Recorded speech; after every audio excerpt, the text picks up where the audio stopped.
Fleming here, and I hope you're all well. I want to do one today, and I'm going back to stuff that I've done before here on this channel. There's some things that I think haven't been properly explained. I've tried, you know, but it's obvious from what I see written on various platforms, shall we say, that the message hasn't got through. So we're going to talk about the T word, okay? Trans.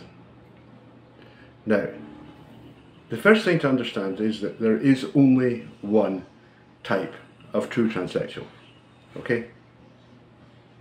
Only one, and they're all homosexual males or lesbian females, and the latter are rather more rare. But you cannot be a male transsexual unless you're homosexual first. And the reason for that is that we now know that a homosexual is actually not just a personality type, it's a physical type of male, and they are affected by anomalies of testosterone delivery in utero, which causes them to tend to be, it's not absolute, but they tend to be smaller, lighter, more neotenous, that is, you know, baby-faced, pretty.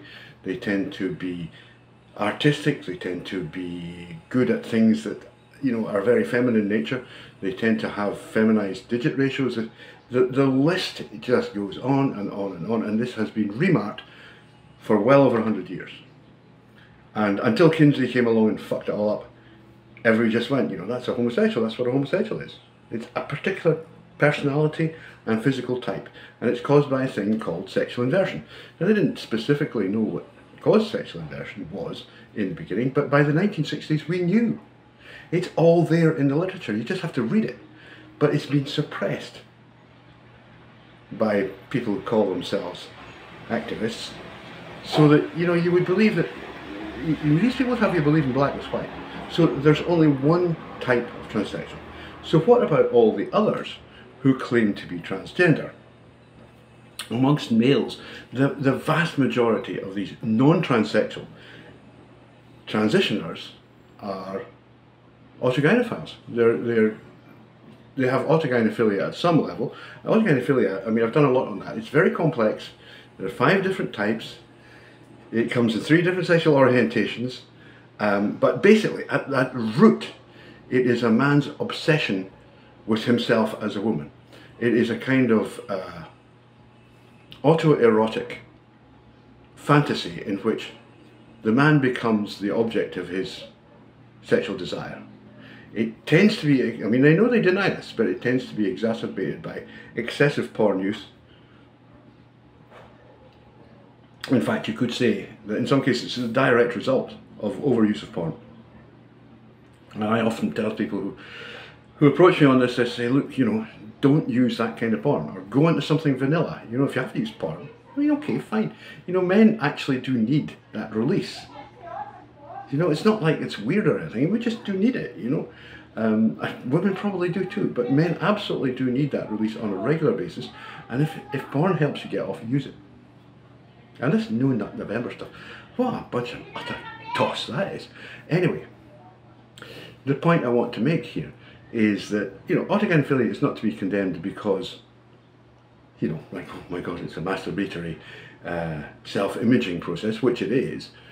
It's the behaviour of certain autogynephiles that does need to be questioned. I mean, you know, attempting to take over women's sports, for example, and that's done so much damage. I mean, these men have done real damage, and they are men. Transsexuals are transsexuals. They're not women, they're transsexual. They're homosexual. Transvestites are just men in dresses. They remain just as attracted to women as they always were. There's no difference there. I mean, they'll say, oh, but you know, if we have the operation, if I have my dick cut off, then I'll be transsexual. Like hell you will. You'll just be a man without a dick. It's really simple stuff, you know, there's nothing difficult here. You'll just be a dickless wonder. That's all you'll be. Nothing, you know, okay, so it might fuel the validation that your delusion requires, but you're still delusional. I mean, homosexual transsexuals feel like girls, they want men. They want big hairy men. And so they do exactly what all other girls do in order to get a nice male partner. They make themselves beautiful. I mean, how is this difficult? How is this complex? How is this how is this even slightly hard to understand? These people, you know, they are defined by their we're all defined by our sexuality. They want men. How do you get a man? You make yourself beautiful. You know, all this sort of like with like gay stuff that happens in America, USica rather, and other parts of the 4% zone, it's bloody nonsense. It was invented in the 1970s. It doesn't exist anywhere else. Everywhere else goes, you're absolutely off your mind. Everybody knows that homosexual males are incredibly feminine and might as well just be girls, for God's sake, you know. And everybody knows that lesbians are incredibly masculine. And they're all, I mean, it's interchangeable here. It's like, you know, they call trans men, lesbians are called trans men. They don't take hormones or anything. But the society accepts, well, you know, you look like a guy, you've got short hair, you're wearing, you know, butchy clothes and all the rest of it. You're obviously a guy. Not a problem. The problem exists in the West. Because these really stupid things that have been done. So, the next thing to understand, so you have to understand this, that most people in the West, it looks like about 80% of male to feminine transitioners are not transsexual. They're transvestites. They're just like any other man, except they wear dresses. They maybe have a boob job. They might actually have their cocks cut off. They might take hormones, but they're still men. They're still men. Even if they learn to actually enjoy sex with men, that is, in which they are penetrated, which is actually very rare in the West. No, these are still men in dresses. You'll never be a transsexual, so give up. A problem that we have, to move on from that, is that this dichotomy was known about for years, I mean decades, and really, in fact, hundreds of years, but nobody had actually classified it and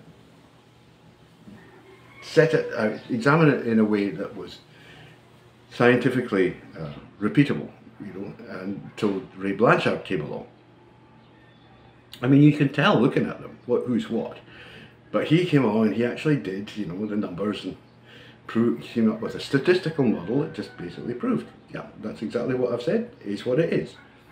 But his sample was entirely of individuals who wished to have help to transition, at least with hormone treatment, but basically they all wanted to have genital surgery. Yeah. That means it's a very small sample, because if you know anything about, particularly about trans women, then you'll know that the vast majority don't want surgery, genital surgery. I mean, they might be up for facial stuff and they might be up for a boob job. You know, yeah, that's fine. There's maybe some silicone in the hips to make them look a little bit more aha. But most of them they're quite happy wearing a penis. They're quite happy with it. You have to remember that a homosexual, one of the characteristics of a homosexual is that they like to be anally penetrated. I will say that again, they like to be anally penetrated. You know, so they're like, why, you know, I already get all the fun that I can have. And I tell you, if you ever have one of these girls, you know, enjoying her climax while you're in her, it's quite spectacular. I mean, you're not going to forget that one in a minute. Trust me. I've seen a few, maybe even a couple of thousand of those, and every one is spectacular. It really is. I mean, the girl can sometimes pass out. She just collapses, you know, it's so intense. The whole thing is intense. You've got the legs shaking, and oh my God, it's everything. They love it. They adore it. Why would they bother getting a huge, great operation? And the other thing is that if you think about it a minute, and it takes a moment's reflection only, you get yourself a pseudo-vagina, okay? Sometimes known as a frankenpuss. How do you know that's what a woman feels when she's got one? You cannot know if it feels the same as what a woman feels with her vagina. In fact, I would argue that it's an impossible thing.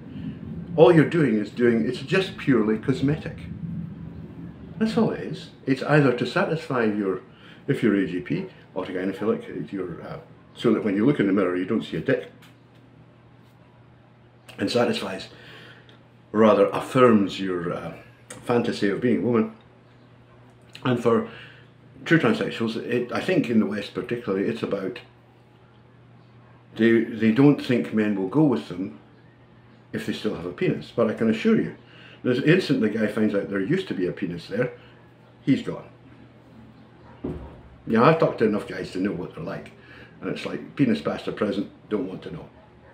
So you might as well not bother your pretty little bottoms about this. Just, you know, be yourself, do what you do, which you do wonderfully, and carry on being amazing and gorgeous and so much fun to be with and all the rest of it. Let's go back to Blanchard. Now, his sample was uniquely of people who wanted to go further, you know.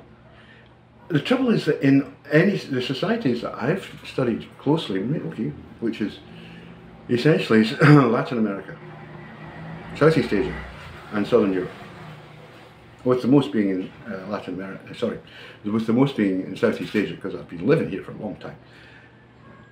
There are an awful lot of people here who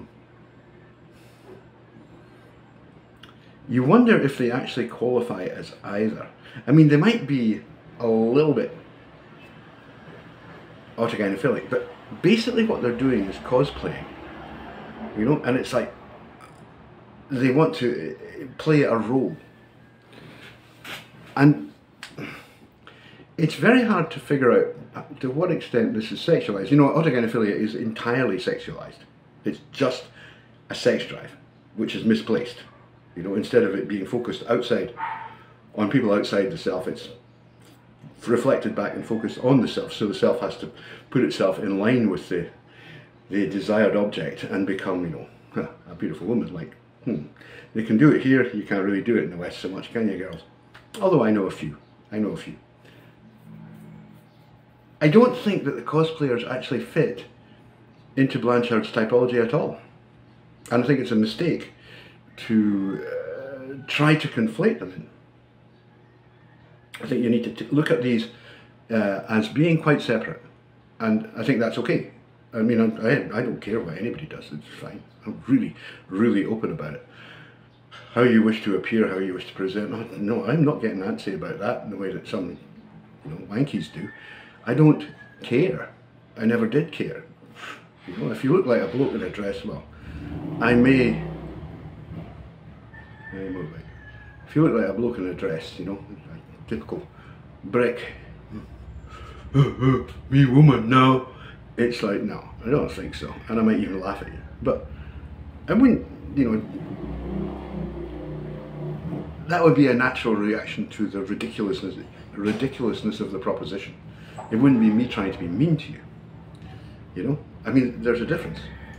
Now, before I finish here, I just want to quickly touch on the problem that exists in the West. Not so much here, but certainly in the West. And that is because of a thing called identity politics, which I'll do in another video. And identity politics is a curse. It's a terrible, terrible thing, and it needs to be got rid of. But what it has caused to happen is that all the people who are, you know, maybe non-standard in some way in their preferences, their behaviours, their mode of dress, get lumped into this fictional thing of LGBTQXYZs, OP, Omega, what the fuck, Rice Krispies, I don't know. Bullshit. Absolute bullshit.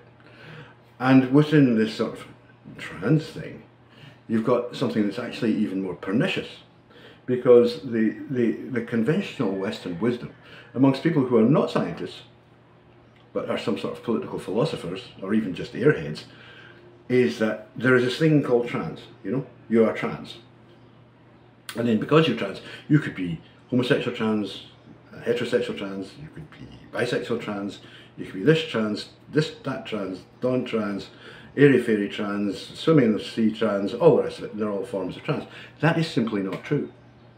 No, there are only homosexuals amongst males. There are only homosexuals, autogynephilic transvestites, and cosplayers. And that's it. There's no way that this idea of an umbrella, transness, could exist. Consider it yourself. Think about it a minute. You know yourself? You know yourself, don't you? You know who you are, you know what you are. These people are suggesting that you can somehow know that you're trans without actually having any expression of that. Oh, you know, you're trans. Like, what makes you think that? Do you like men? Are you like, oh, God, I love men, I want a man. I want a man so much. Okay, well, get on a dress. Oh, I just want to see myself as beautiful. I just need to look in the mirror and see a beautiful woman, you know? Is that not you? Do you like the cosplay? Do you like to enjoy playing games? You know, that's sort of a thing. I mean, I don't have a problem. It's theatre. It's fine. I love theatre. But there's no way that you can say that there is some level of consciousness that is actually trans, that somehow precedes all this stuff. That is absolute, complete and utter garbage. There's no such thing as trans. There are transsexuals, transvestites and cosplayers amongst males.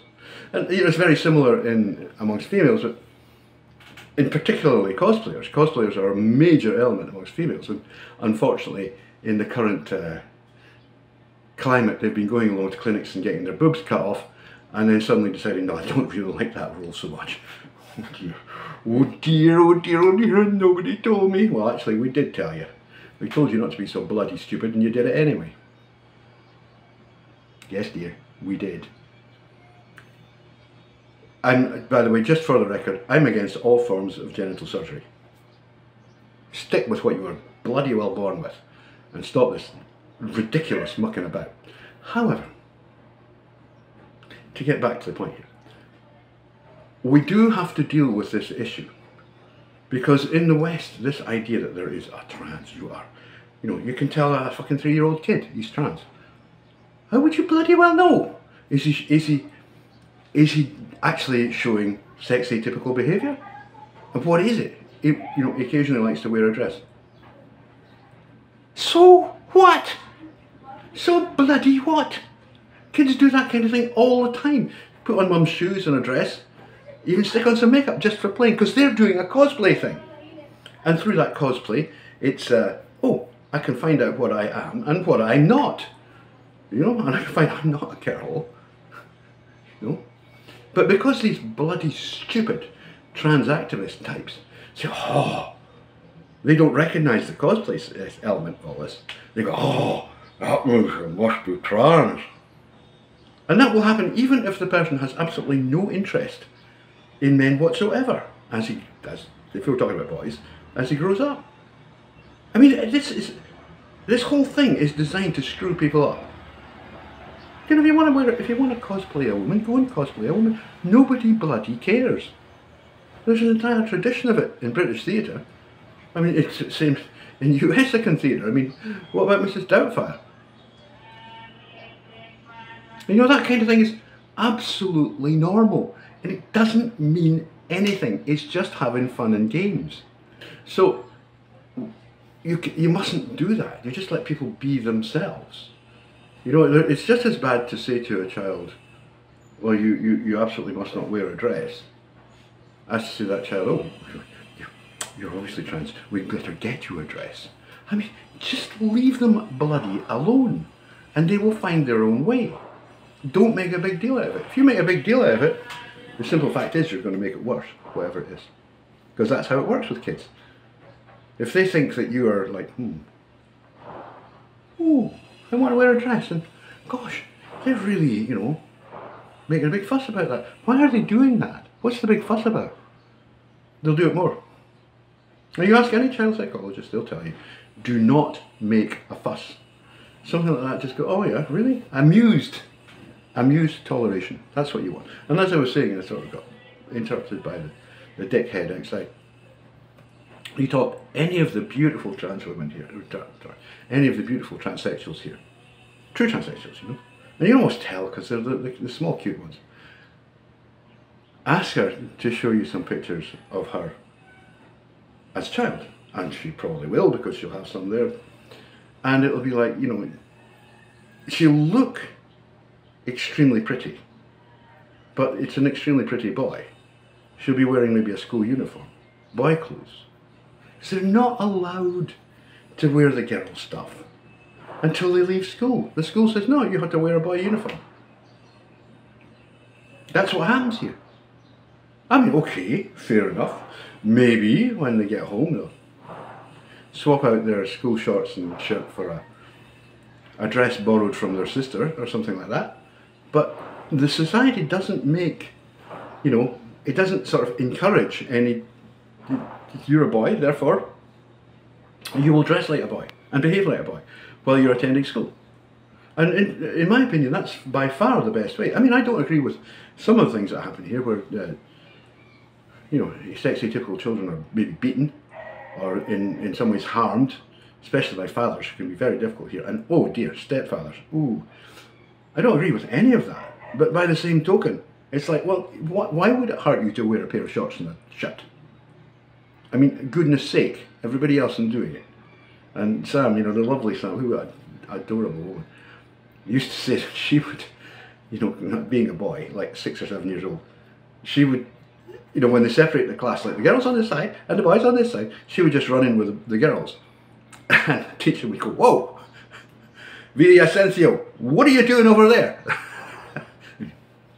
Well, I'm a girl. But the fact is that the school just went, no, you're not, you're going to go stand there with the boys. And I think that that's all right, as long as it's gentle, as long as everybody's having a laugh about it and saying, look, no, you know, it's okay, you can be that later, but right now we want you to go, you need to stand with the boys, okay? Unfortunately, the whole situation in the West has been completely fucked up by trans activists who are mainly autogynephilic. There are almost no, I don't really know of any highly active transsexuals. The West has got completely fucked up because trans activists turned this into a political issue, which it shouldn't be. It's a personal issue. It's just, you know, how you are, what you want to be. You know, you want a man, you look like a woman, obviously. I mean, how fucking brainless do you have to be to imagine that like goes with like, two guys together? I mean, what the fuck is that? Obviously, it's bullshit. It's obvious bullshit. Guys go with girls and girls go with guys. Ah, simple.